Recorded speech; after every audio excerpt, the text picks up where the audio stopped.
Hello po, good morning po sa lahat. Heto na naman po tayo, bali po Wednesday na. So marami pong naghihintay para po dun sa susunod nating video kung paano po magtrabaho online. So salamat po sa mga nag-PM sa akin na interesado sila, natutuwa sila sa mga video ina-upload ko at pinapanood po nila kasi po gusto nila mag-start. Kasi po marami nga pong taong nagbi-video about paano magtrabaho online. Pero daw po, parang napakahirap naman daw po nung mga sinasabi nun. So, yung sa akin daw po, simple. So, maintindihan po nila. So, pasensya na po at ako po ganito kasi po meron pong inuubo sa amin, medyo po makakakuha po ako ng sakit na mabilis. Kaya po ako nakamas palagi. So, stroke po ako. So, ibig sabihin, kung kaya ko po magtrabaho online, kaya nyo rin po. So, as long as masipag po kayo, matyaga at may determination na magtrabaho online. So, recap lang po. Sinabi ko po sa inyo sa una kong video, yung tatlong importanteng bagay na kailangan yung magkaroon. Una, desktop o laptop. Ikalawa, internet.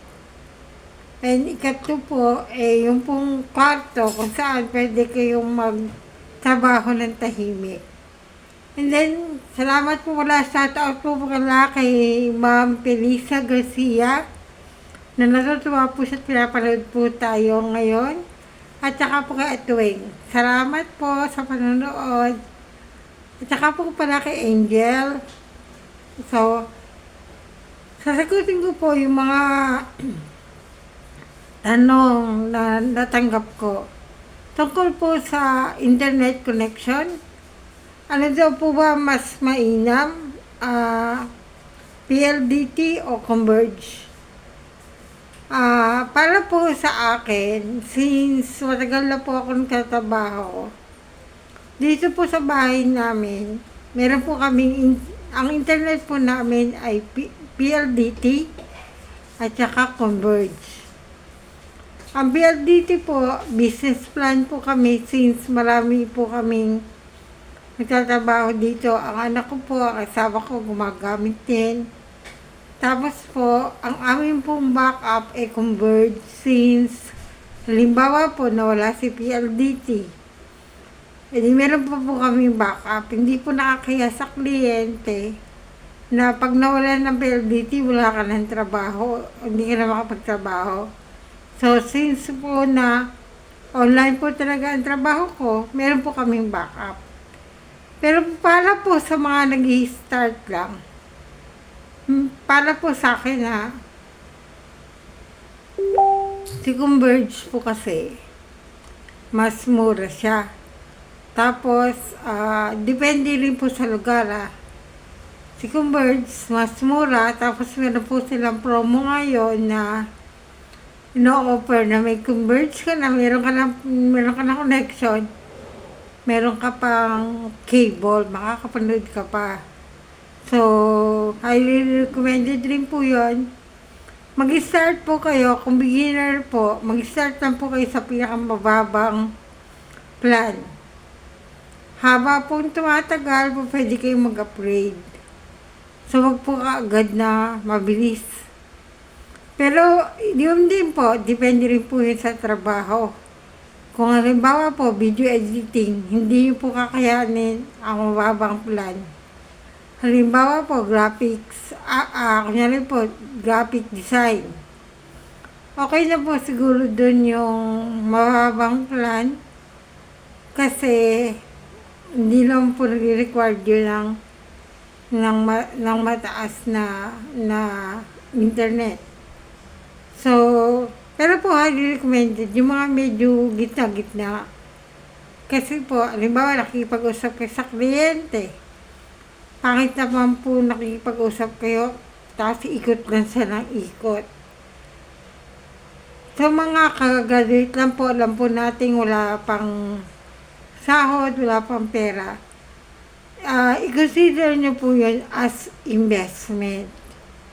Kasi po, hindi po ba pag nagnegosyo tayo, kailangan talaga natin ng puhunan para makapagsimula. Siguro po mga 2.5 yung computer nyo na laptop, and then wala pang 1,000 yung internet nyo. So, kailangan nyo na at least 3.5. O gawin na natin pong 4,000 kasama ang inyong headset. So, yun po ang kailangan nyo i-prepare. And then next is yung room nyo, tapos po yung resume.